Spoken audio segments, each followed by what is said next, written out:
என் அன்பு குழந்தையே, இப்பொழுது நீ இருக்கும் சூழ்நிலையில் இருந்து நீ விரைவில் மீண்டு வரப்போகின்றாய். எல்லாவற்றையும் கடந்து வரப் போகின்றாய். எனதிந்த வார்த்தைகளை இறுதி வரை கவனமாக கேள். நீ இதுவரை சந்தித்த இன்னல்களிலிருந்து விரைவாகவே வெளிவந்து விடலாம். வானத்தில் பறக்கும் பறவையை பார்த்து நீ அதிசயம் அடைகின்றாய். பறவையோ நிலத்தில் நடந்து போகும் மனிதனை பார்த்து அதிசயிக்கும். பறவையின் பார்வையில் உனக்கான வாழ்க்கை சுதந்திரமானதாகவும் சந்தோஷமானதாகவும் இருப்பதை போன்று தோன்றும். அதே போல பறவையின் இறகை விரித்து பறவை பறக்கும் பொழுது அந்த ஒரு நிமிடம் மனிதன் அந்த பறவையை போன்று சந்தோஷமாக வாழ வேண்டும் என்று ஆசைப்படுவது யதார்த்தம்தான். அவரவரின் வாழ்க்கை நிலையில் இருந்து பார்க்கும் போதுதான் அவற்றிற்கான கடினம் அவர்களுக்கு புரியும். கடினம் என்பது எப்போதும் சூழ்நிலையை குறிக்காது.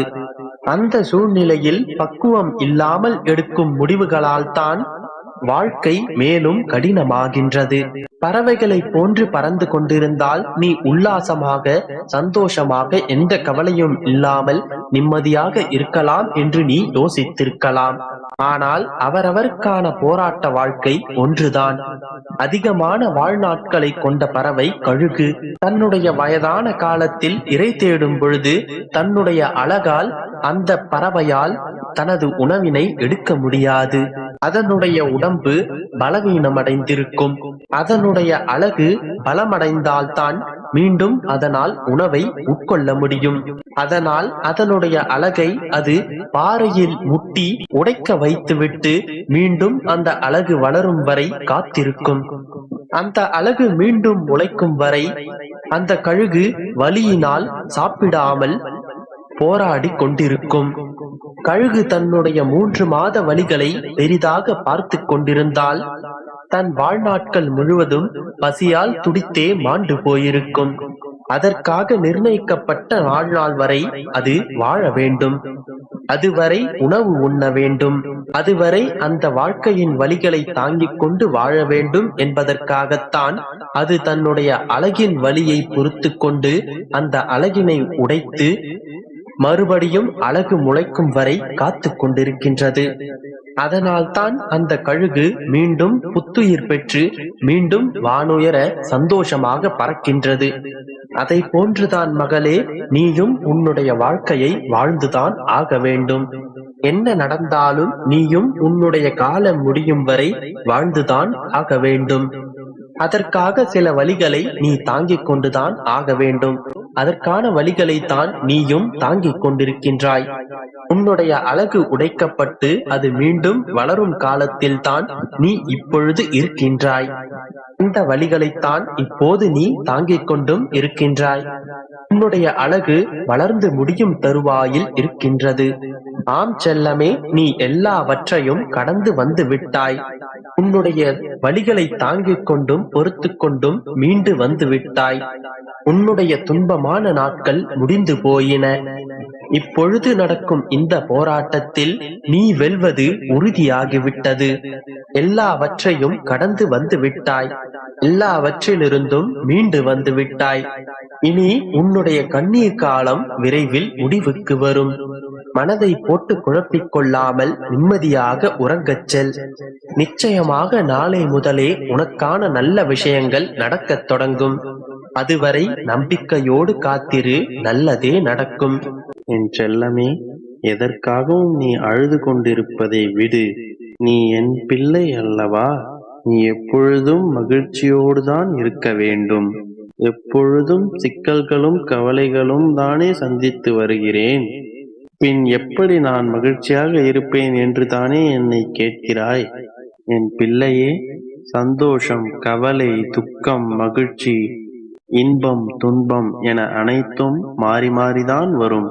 அதற்காக என் நேரமும் அழுது கொண்டிருந்தால் உன்னுடைய கவலைகளும் சிக்கல்களும் அழுகையும் தீரும் என்று எந்த உத்தரவாதமும் கிடையாது. உன் அப்பா சொல்வதை கேள். கவலை வந்த வழி தெரியாமல் போய்விடும். அதனால் அனைத்து கவலைகளையும் மறந்துவிட்டு உன் அப்பா என் மீது முழு நம்பிக்கை வைத்து என் நாமத்தை உச்சரி. பழையவை அனைத்தும் உன் கண்முன் மீண்டும் தோன்றாது. என் தங்கமே, மகிழ்ச்சியோடு இரு. எல்லாவற்றையும் உன் அப்பா நான் பார்த்துக் கொள்கிறேன். உன் தடைகள் அனைத்தையும் அகற்றி விடுவேன். நீ எந்த கவலையும் இல்லாமல் மகிழ்ச்சியாய் இரு. என் தங்கமே, எப்பொழுதும் எல்லா நாட்களும் நீ கஷ்டங்களையும் துன்பங்களையும் மட்டுமே அனுபவிக்க மாட்டாய். அதை முதலில் உணரு. ஒரு நாள் நிச்சயமாக மாறும். இரவொன்று வந்தால் பகலொன்று மீண்டும் வந்தே தீரும். துன்பம் வந்தால் மட்டுமே இன்பம் வரும்போது அதை உணர முடியும். எல்லாவற்றையும் நான் பார்த்துக் கொள்கிறேன். நீ நம்பிக்கையோடு முயற்சி செய். உன் அப்பா நான் இருக்கிறேன். நான் உன் பக்கத்திலே எப்பொழுதும் இருப்பேன். என் தங்கமே, பயப்படாதே. உன் தந்தை எப்பொழுதும். என் அன்பு குழந்தையே, இங்கு நான் எப்படியெல்லாம் கஷ்டப்பட்டு கொண்டிருக்கிறேன், என்னை பார்க்க என் அப்பா வரவில்லையே என்று நீ கவலைப்படுவது எனக்கு தெரியும். எந்த விஷயத்திலும் கவனம் செலுத்த முடியாமல் இருக்கிறேனே, உன் குடும்ப கௌரவம் போய்விட்டதே என்று நினைக்கிறாய். உறவினர்கள் எதிரிகளாக, நண்பர்கள் சந்தேகப்படுபவர்களாக, உனது நேர்மை சந்தேகிக்கப்படுவதாக உனக்கு தோன்றுகிறது. என் கண்மணியே, நீ என்னை அறியும் முன்னரே நான் உன்னை அறிந்தவன். என் தங்கமே, நீ உன் தாயின் கருவறையில் வருவதற்கு முன்பே உன்னை பற்றிய அத்தனையும் எனக்கு தெரியும். நான் பூர்வத்திற்கும் முந்தியவன். எனக்கு தொடக்கம் என்பது எப்படி இல்லையோ அதே மாதிரி முடிவும் கிடையாது. நீ உன் முதல் பிறவி எடுத்தது முதல் கர்ம வினையின் பலனாக இனி எடுக்கப் போகும் அத்தனை ஜென்மத்தையும் பற்றி அறிந்தவன் நான்.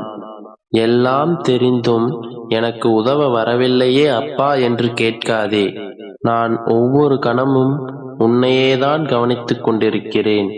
தினம் தினம் உன்னை தேற்றிக் கொண்டுதானே இருக்கிறேன். ஆனாலும் உன்னுடைய நேரங்களும் ஒரு சில சமயங்களில் உன்னுடைய மனதில் எழும் எதிர்மறையான எண்ணங்களான மாய வலை உன்னை என்னிடமிருந்து மறைக்கிறது. அதனால்தான் அப்பா எனக்கு எதுவும் செய்யவில்லை என்று புலம்பிக் கொண்டிருக்கிறாய். என் கண்மணியே, நான் வெறும் விக்கிரகமோ சிலையோ அல்ல, உன் அப்பா. என் தங்கமே, நீ எவ்வளவு தூரத்தில் இருந்தாலும் எங்கு இருந்தாலும் நீ அழுகின்ற போது உன் கண்ணீரை துடைக்கும் கரங்கள் என்னுடையதாகவே இருக்கும். உன் மனம் ஆறுதலின்றி தவிக்கும் போது ஆறுதலாக பேசும் வார்த்தைகள் உன் அப்பாவுடையதே. என் செல்லமே, உன் அப்பாவை நம்பியிரு. எல்லாம் நல்லதே நடக்கும். மனதை தூய்மையாக வைத்துக்கொள் என் தங்கமே. மகிழ்ச்சியை மட்டுமே காண்பாய். கவலைப்படாதே, நான் இருக்கின்றேன்.